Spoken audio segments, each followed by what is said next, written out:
Hi, I'd like to talk about first-party data. With the cookie on its way out, how can publishers get their users to tell them about themselves willingly? Ours is a conversational approach, and it starts with the users.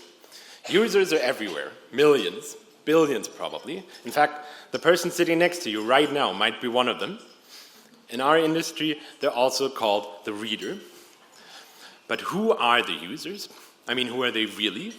What do they want? What do they like? What are they willing to pay for? And what keeps them around? A lot of this is still largely a mystery, even today. The problem that publishers are facing is that they can have millions of readers while at the same time knowing extremely little about them. But if they could change that, they could actually become leaders in large-scale user information. In recent years, the best approach to discern the motives of the users was through observation, mostly with the help of cookies. So you gauge their interest and likes from that. But the problem with this is that the users don't like that, because it makes them feel spied on, and of course they don't like that. Neither do a bunch of government bodies and certain European courts, as we've seen. So some brave journalists have tried a direct approach of talking to their users directly. This happened mostly through the comment sections below news articles or even on social media. The result of that was, well, let's say mixed at best, because that approach largely gives a very vocal but also very small part of the user base a voice. And that doesn't necessarily mean that the users aren't willing to talk, but it's more a problem of the right way to get them to talk. At Opinory, we talk to users directly using polls within online news articles.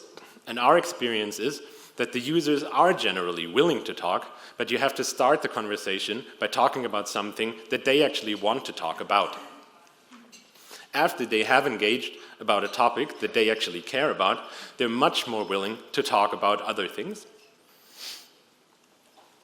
like sports, politics, trash TV. But how does this translate to personal questions? So our experiment is to ask a question in a news article about the subject first, and then ask a socio-demographic question as a follow-up question right after that. Now, what do you think? How likely is it that if you ask a stranger on the internet what's their salary range, that they will tell you? You have about 5 seconds to think about that one. The answer?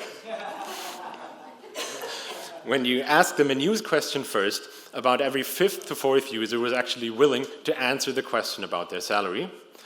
And that's quite large considering the kind of personal nature of that question to a lot of people. What happened next was more like an accident, because instead of only asking one socio-demographic question as a follow-up, our system actually asked all of the socio-demographic questions that we came up with, one after the other, in a big loop. Well, but fortunately, the users actually liked that, and a lot of them just kept clicking. In fact, when asked as a follow-up question, as a 3rd or 4th question, the same salary question had an answer rate of up to 58%. So what we learned from that is that first, the further the users are willing to go down the funnel with you, the more talkative they actually get. And second, this is actually maybe a useful way to de-anonymize larger parts of your audience. But it's crucial how you go about it, because the users aren't stupid. If you do this clumsily, it will not work. You can't just jump into their face and expect them to open up about personal subjects. What publishers need to do is to engage their readers in a meaningful conversation. They have to show genuine interest in the things that the user is interested in, which leads to trust, which makes them more open to give information about themselves. So, as I said before, the users don't like the feeling of being spied on. So for a true post-cookie world, we have to address this. We can't just do the same thing as before and call it something slightly different. A true post-cookie world needs to be built on trust, because in the end, the users aren't some big mystery or a mythical creature. They're just people, humans, like you and me, if you will. And if you talk to them like normal people, they will give answers like normal people, and they will be open to share.